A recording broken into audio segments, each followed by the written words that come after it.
Assalamualaikum dan salam Malaysia Madani. Anda bersama saya di Laila Kadir dalam Berita Semasa. Yang di-Pertuan Agong, Sultan Abdullah Riayatuddin Al-Mustafa Billah Shah menyarankan kerajaan bersedia untuk membawa pulang rakyat Malaysia di Sudan sekiranya konflik di negara itu bertambah tegang. Menerusi catatan di laman Facebook Istana Negara, Seri Paduka menyeru seluruh rakyat bersama baginda mendoakan keselamatan dan kesejahteraan rakyat Malaysia yang berada di Sudan. Baginda turut menyeru seluruh masjid mengadakan solat hajat dan doa selamat memohon ihsan Allah agar rakyat Malaysia berada di bawah lindungannya dan ketegangan di Sudan dapat dihentikan dengan segera.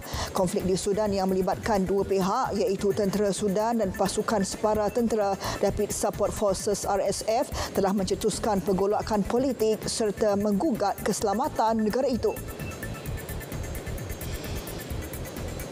KWSP akan berkenal skim fasiliti sokongan akaun 2 FSA 2 bagi pemohon berusia bawah 40 tahun dalam masa terdekat. Ketua Pegawai Eksekutifnya, Datuk Seri Amir Hamzah Azizan berkata, ia berikutan terdapat ramai pemohon FSA 2 fasa 1 terdiri daripada golongan umur berkenaan. Skim untuk mereka yang bawah umur 40. Jadi siapa yang tak dapat masa sekarang yang masih ada simpanan dalam akaun 2 boleh memohon masa fasa 2 diperkenalkan. Okey, Setakat semalam kita telah melalui bank menerima 80,000 permohonan. Daripada 80,000 yang diterima, lebih kurang 40,000 dikatakan eligible untuk mendapat pinjaman peribadi.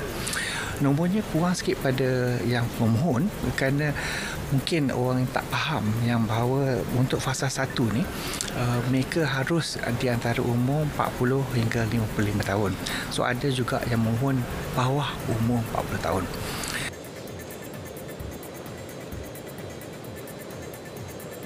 Hari kedua pelaksanaan skim harga maksimum musim perayaan SHMMP Raya Puasa menyaksikan 3 peruncit telah dikompaun. Timbalan Menteri KPDN Fuziah Salih menyatakan kesalahan dilakukan gagal pamer tanda harga merah jambu atas barangan yang disenarai dalam skim berkenaan. Ketiga-tiga peruncit dikenakan kompaun RM500 di bawah Akta Kawalan Harga dan Anti Pencatutan 2011. Sepanjang pemeriksaan dan penguatkuasaan dilakukan, 2,036 premis di seluruh negara diperiksa. SHMMP berakhir 30 April.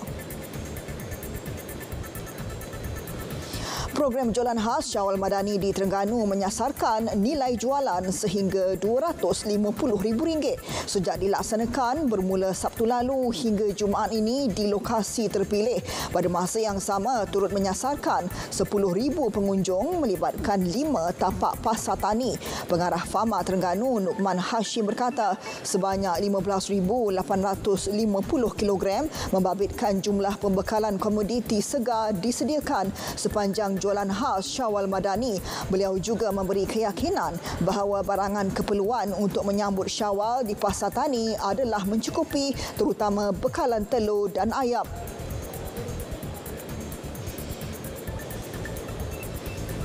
Pelaksanaan Minggu Latihan Kebangsaan NTW 2023 diyakini mampu meningkatkan kemahiran dan kebolehpasaran golongan SASA. Ia sekaligus menangani isu pengangguran serta ketidakpadanan kelayakan dengan pekerjaan dan gaji. Menteri Sumber Manusia V. Sibakumar berkata, inisiatif berkenaan penting terutama mempercepatkan pertumbuhan ekonomi negara bagi jangka masa panjang. Program anjuran bersama itu bakal berlangsung pada 22 hingga 28 Mei depan secara percuma.